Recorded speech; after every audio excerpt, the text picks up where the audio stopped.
Welcome to DEADTIME DINER. What's on the menu tonight? The unknown. I'm Christopher Allen Brewer, author of Selfies from the Underworld and paranormal advisor to several Travel Channel and Discovery Plus programs.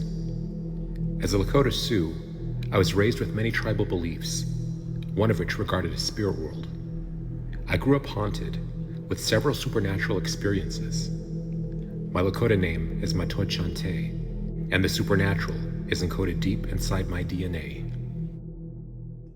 So have a seat, open your menu, and open your mind. We're open late. It's dead time. And tonight, the special is the supernatural. Order up.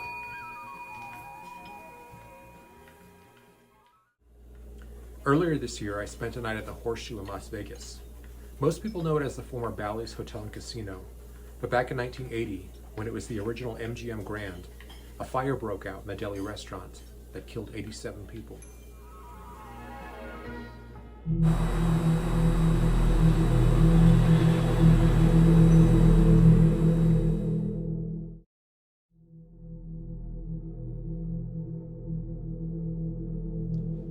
It was the morning of November 21st, 1980. A fire breaks out in a first-floor restaurant, which quickly spreads to the lobby. It races through the casino floor at a speed of 15 feet per second.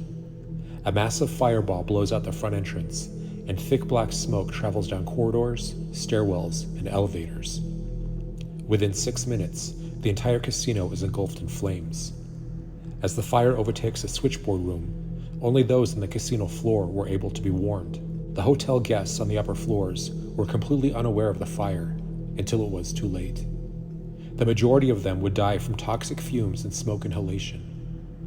When the 200 firefighters responded, most of them unfamiliar with the casino layout, trying to negotiate a path of rescue in the dark through the heavy black smoke, they reported having to step over mounds of stuff, which were in fact bodies of deceased guests and staff.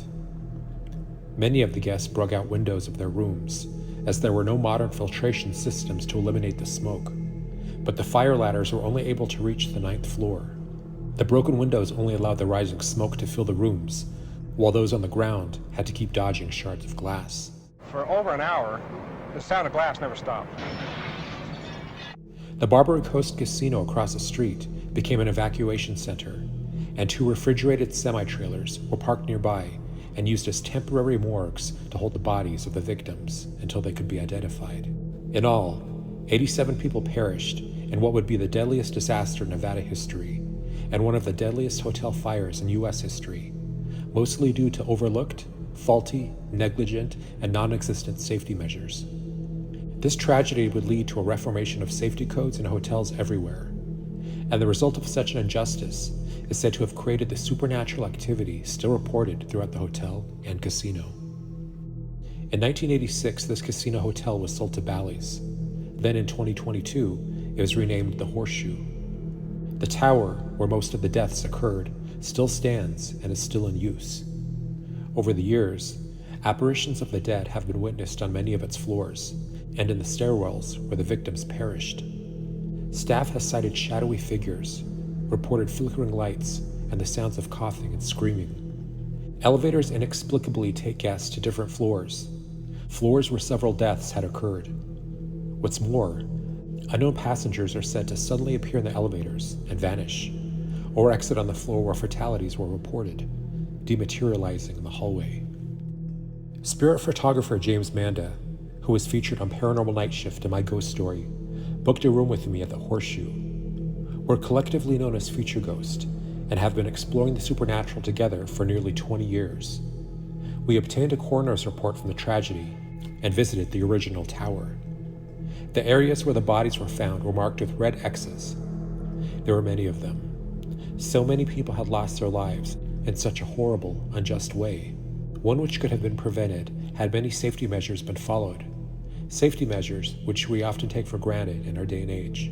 This is the macabre part of paranormal investigations, which can sometimes prove dangerous. As an Oglala Sioux, were I a healer, I would be prohibited from such activities in places heavy with death. In such places, an energetic imprint is always left behind, vibrations and frequencies which can enter your system like an infection. It's part of what we refer to as bad medicine. It's not good for you. It's toxic and can influence your thought forms and actions. You can also spread it to others without even realizing it, which is why these are not places for healers or those performing energy work. But before we even reached the upper floors, our elevator began experiencing some kind of malfunction. This happened to be one of the elevators that had filled with smoke and claimed 4 lives. The lights flashed on and off, and the elevator kept stopping at floor 20, even though there was no one waiting, no one visible anyway. After the 3rd time this happened, a hotel guest who happened to be riding with us got off, saying something about it felt spooky. She didn't know who we were or what we were doing, but she seemed genuinely frightened. On the way up, I had cleaned the lens of my 360 camera, as I always do before filming, yet would later find it smudged with fingerprints. I wiped them off with a microfiber cloth a 2nd time and made sure the lens was crystal clear, but once I started recording, the same strange prints continued to blur the lens. We visited floor after floor, standing in each of the places where life had been lost. We said prayers at each of them, expressing our apologies, being mindful of any impressions, noises, sensations, or scents that might come forth. 2403. All right here. Inside. Someone died in there.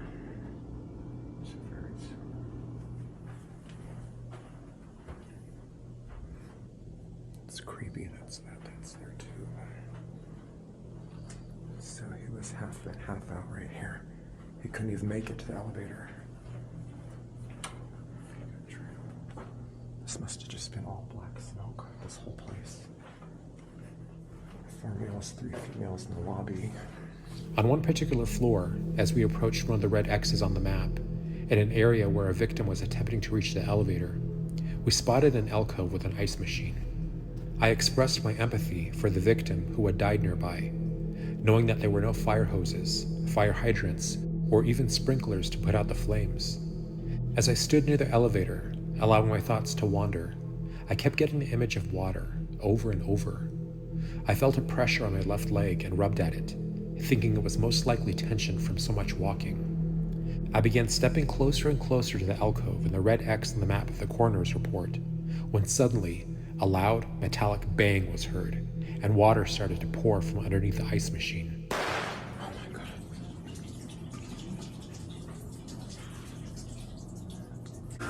And I believe it.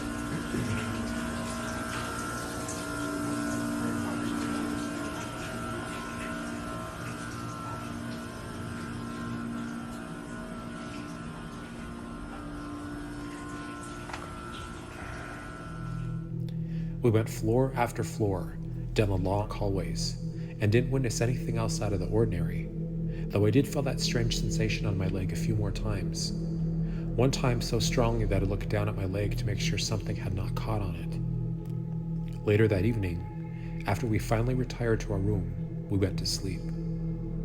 It was just after 3 a.m. when I felt a cold pressure on my leg. I opened my eyes, but there was no one there. I changed position and tried to go back to bed, and as my eyes adjusted to the darkness of our hotel room, I listened to the muted noises of the Las Vegas Strip outside. It was only a couple of minutes later when that same cold pressure returned.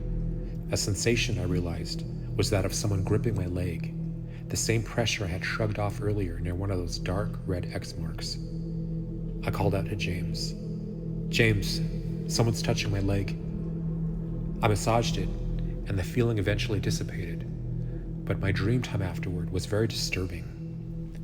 I dreamt of being locked inside a big, dark semi. In my tribe, we believe in dream spirits that deliver messages to the sleeper, spirits who speak another language, a language which is often symbolic. The next day I woke up exhausted, not just physically, but emotionally, as if I had been grieving. I contemplated my dream, trying to break down its symbology. Later, I was looking at the coroner's report and saw an image of a large semi-trailer. It was the same one from my dream. It was one of the refrigerated trailers that had been converted into a temporary morgue to hold the bodies of the fire victims. My first paranormal investigation occurred at the age of 12.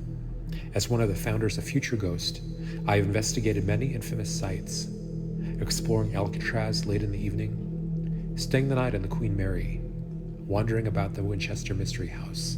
But I had never been to a location as disturbing as the Horseshoe. Beyond the bright lights, uplifting music, and casino revelry lies something very dark, something that will most likely always be there. Have you ever stayed here? What was your experience? Tell us your story in the comments. Don't forget to like and subscribe. And until next week, thanks for joining me.